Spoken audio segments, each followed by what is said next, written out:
പെൺകുട്ടിയെ ശല്യം ചെയ്ത 3 യുവാക്കളെ മലയാളി വെടിവെച്ചു. ഒരാൾ കൊല്ലപ്പെട്ടു.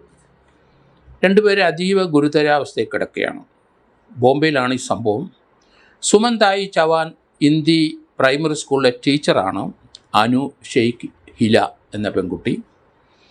ഇവരെ 3 പയ്യന്മാർ സ്ഥിരമായി ശല്യം ചെയ്തുകൊണ്ടിരുന്നു. അവരെ പീഡിപ്പിക്കാൻ ശ്രമിക്കുകയും അവരെ ഉപദ്രവിക്കുകയും അടിക്കുകയും മർദ്ദിക്കുകയൊക്കെ ചെയ്തുകൊണ്ടിരുന്നു 3 പയ്യന്മാർ.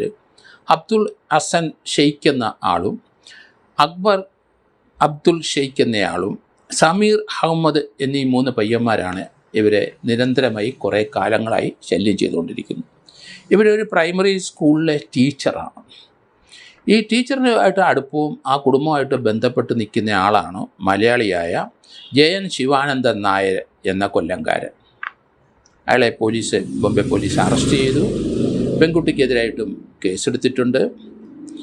ഇയാൾക്ക് എവിടെ നിന്നാണ് തോക്ക് കിട്ടിയത് എന്ന് പോലീസ് ചോദ്യം ചെയ്തു. ഇയാളൊരു ഷാർപ്പ് ഷൂട്ടറാണ് എന്ന് മനസ്സിലാക്കി പോലീസിന്. കാരണം ദൂരെ നിന്ന് 3 പേരെയും വെടിവെച്ചു. ഒരാൾ മരണപ്പെട്ടു, മറ്റ് 2 പേര് ഹോസ്പിറ്റലിലാണ്, അതീവ ഗുരുതരാവസ്ഥയിലാണ്. അനു ഷെയ്ഖ് ഹില എന്ന പെൺകുട്ടിയുടെ വീട്ടിൽ തന്നെയാണ് മലയാളിയായ ജയൻ ശിവാനന്ദൻ നായർ 9 വയസ്സ് മുതൽ വളർന്നത്. ജയന് കൊല്ലംകാരനാണ് ബേസിക്കലി. മാതാപിതാക്കളുമായിട്ട് അവർ കൽക്കട്ടയിലായിരുന്നു വളരെ വർഷക്കാലം. അതിനുശേഷം അവർ ബോംബെക്ക് പോയി. ബോംബെയിൽ 9 വയസ്സുള്ളപ്പം ജയൻ 9 വയസ്സുള്ളപ്പം മാതാപിതാക്കളെ നഷ്ടപ്പെട്ടു. അതിനുശേഷം അനു ഷെയ്ഖ് ഹില എന്ന അവരുടെ കുടുംബത്തിലാണ് ജയൻ വളർന്നത്. അയാൾ ഇപ്പോൾ 51 വയസ്സ് പ്രായമുണ്ട്. അയാൾ മിലിറ്ററി സേവനം നടത്തി വോളണ്ടറി പെൻഷൻ എടുത്ത് മടങ്ങി വന്ന ആളാണ്. ഈ പെൺകുട്ടി നിരന്തരമായി ശല്യം ചെയ്ത് കൊണ്ടിരുന്ന പയ്യന്മാരിൽ നിന്ന് മോചനം ലഭിക്കാൻ ഒരു മാർഗവുമില്ല. അങ്ങനെയാണ് സഹോദരനായി കരുതുന്ന ജയനെ അവിടെ വിവരം പറഞ്ഞു. ജയൻ അവിടെ വന്നു. ജയനെ അവരെ 3 പേരെയും വാൺ ചെയ്തിരിക്കാം, എന്തായാലും അവരെ വിരട്ടിയിരിക്കാം. പക്ഷേ അവന്മാർ ചെറുപ്പക്കാർ 3 പേരും അടങ്ങിയിരുന്നില്ല. ആ ഉപദ്രവം നിരന്തരമായി. അതിനുശേഷം ജയൻ വന്ന് അവരെ വെടിവെക്കുകയായിരുന്നു. ജയന് തോക്ക് എവിടെ നിന്ന് കിട്ടി എന്നുള്ള പോലീസ് ചോദ്യം ചെയ്തപ്പം അയാൾ മിലിറ്ററിയിൽ നിന്ന് വന്ന ശേഷം കുറച്ച് നാൾ ട്രക്ക് ഡ്രൈവറായിട്ട് ഗുജറാത്തിലും ബോംബെയിലുമായിട്ട് ഓടിച്ചുകൊണ്ടിരുന്നു. ആ സമയത്ത് റോഡ് സൈഡിൽ ഒരു ബാഗ് കിടന്ന് കിട്ടി. അതിനകത്ത് നിന്നാണ് തനിക്ക് തോക്ക് ലഭിച്ചത്. ഇതിന് ലൈസൻസ് ഇല്ല.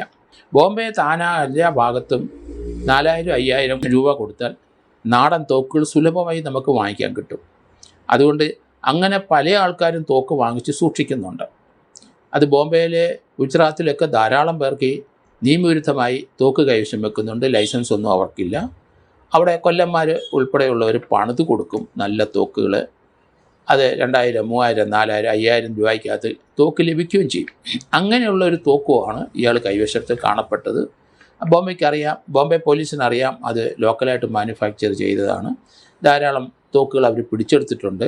ഇയാളുടെ കയ്യിലും അത്തരത്തിലുള്ളൊരു തോക്കാണ്, അങ്ങനെ വാങ്ങിച്ചതാണ്. പക്ഷേ ജയൻ പറയുന്നത് ഇയാൾ ട്രക്ക് ഡ്രൈവറായപ്പോൾ റോഡിൽ പല സ്ഥലത്തും അവർ വാഹനം നിർത്തി റെസ്റ്റ് എടുക്കുന്ന സമയം അവിടെ കിടന്ന ഒരു ബാഗിനകത്ത് ഇന്ന് ലഭിച്ചത്. ആരെങ്കിലും ഉപേക്ഷിച്ചതായിരിക്കാനാണ് സാധ്യത. കാരണം പോലീസോ ആരെങ്കിലും വന്നാൽ ചിലപ്പോൾ ഇട്ടിട്ട് ഓടിക്കളയും. അതുകൊണ്ട് അങ്ങനെ ലഭിച്ച തോക്കാണ് എന്ന് പറഞ്ഞ് പോലീസ് അത് വിശ്വസിച്ചില്ല. അനുവിനെ നിരന്തരം ശല്യം ചെയ്ത് കഴിഞ്ഞപ്പം അനു ആ പെൺകുട്ടി സഹോദര തുല്യനായി സ്നേഹിക്കുന്ന ജയനെ വിളിച്ചു പറഞ്ഞു, തനിക്ക് ജീവിക്കാൻ നിവൃത്തിയില്ല, തൻ്റെ പിന്നാലെ ഇവർ നിരന്തരം പല പ്രാവശ്യം വാൺ ചെയ്തിട്ടും രക്ഷയില്ല, നിരന്തരം ശല്യം ചെയ്തുകൊണ്ടിരിക്കുകയാണ്, പീഡിപ്പിക്കാൻ ശ്രമിക്കുന്നു. അങ്ങനെ ജയൻ വരികയായിരുന്നു ഉണ്ടായത്. ആ കുട്ടിയെ സഹായിക്കാൻ വേണ്ടി വന്നു. ജയന് ആ പയ്യന്മാരെ വാൺ ചെയ്ത് വിട്ടെന്ന് തോന്നുന്നു. അതൊന്നും അവർ കാര്യമാക്കിയില്ല. അതിനുശേഷവും ഉപദ്രവിച്ചു. ആ സന്ദർഭത്തിലാണ് ഇയാൾ വെടിയുതിർക്കുന്നത്. ഏതായാലും ഒരാൾ കൊല്ലപ്പെട്ടു, അബ്ദുൾ ഹസൻ ഷെയ്ഖ് കൊല്ലപ്പെട്ടു. മറ്റ് 2 പേരും ഗുരുതരാവസ്ഥയിൽ തന്നെയാണ് ഹോസ്പിറ്റലിൽ കിടക്കുന്നത്. ഏതായാലും പലതവണ ലൈംഗിക അതിക്രമത്തിന് ശ്രമിച്ചു എന്നും പറയുന്നുണ്ട്. പക്ഷേ പോലീസിൻ്റെ വെർഷൻ പറയുന്നത് ഈ യുവതി പ്രൈമറി സ്കൂളിലെ ടീച്ചറായപ്പോൾ ആ കോമ്പൗണ്ട് ധാരാളം വാഴക്കൃഷി ചെയ്തിട്ടുണ്ട്. ആ വാഴക്കൊലകൾ ഈ പയ്യന്മാർ വെട്ടിക്കൊണ്ടു പോകും. അത് ചോദ്യം ചെയ്തിരുന്നു. അതുകൊണ്ടാണ് ഈ പെൺകുട്ടിയെ ഉപദ്രവിച്ചുകൊണ്ടിരുന്നത് എന്ന് പറയുന്നു. ഏതായാലും അതിൻ്റെ കൃത്യത എന്താണെന്ന് മനസ്സിലായില്ല. മലയാളിയായ ജയന് 9 വയസ്സുള്ളപ്പോൾ ആ കുടുംബത്തിൽ വന്നയാളാണ്. അയാൾ അവിടുന്ന് 3-4 കിലോമീറ്റർ അകലെ ആണ് താമസം. സംഭവത്തിന് ശേഷം ഈ പെൺകുട്ടിയെ വിളിച്ചുകൊണ്ട് അയാൾ അങ്ങോട്ട് പോയി. അവിടെ വെച്ചാണ് പോലീസ് അയാളെ അറസ്റ്റ് ചെയ്യുന്നത്. എന്തായാലും ഈ ഒരു സംഭവം വലിയ വാർത്താ പ്രാധാന്യം ഉണ്ടായി. ബോംബെയിൽ പല സ്ഥലങ്ങളിൽ ഇതുപോലെ നിയമവിരുദ്ധമായി പലരും തോക്കുകൾ കൈവശം വെച്ചുകൊണ്ടിരിക്കുന്ന ഒരു ഏരിയയാണ് താന. അതുപോലെ ബോംബെയിലെ പല ഭാഗത്തും ഗുജറാത്തിലുള്ളവർക്കൊക്കെ പൂന വരെ പല ആൾക്കാരും ഈ രീതിയിലുള്ള തോക്കുകൾ, ലൈസൻസ് ഇല്ലാത്ത തോക്കുകൾ കൈവശം വെച്ച് ഉപയോഗിച്ചുകൊണ്ടിരിക്കുന്നവർ തന്നെയാണ്. എന്തായാലും ജയൻ എന്ന ആ മലയാളി, കൊല്ലംകാരൻ മലയാളിയെ ഇപ്പോൾ ബോംബെ പോലീസ് അറസ്റ്റ് ചെയ്തു. ആ പെൺകുട്ടിയെയും ഉടനെ തന്നെ അറസ്റ്റ് ചെയ്യും എന്നാണ് മനസ്സിലാക്കുന്നത്.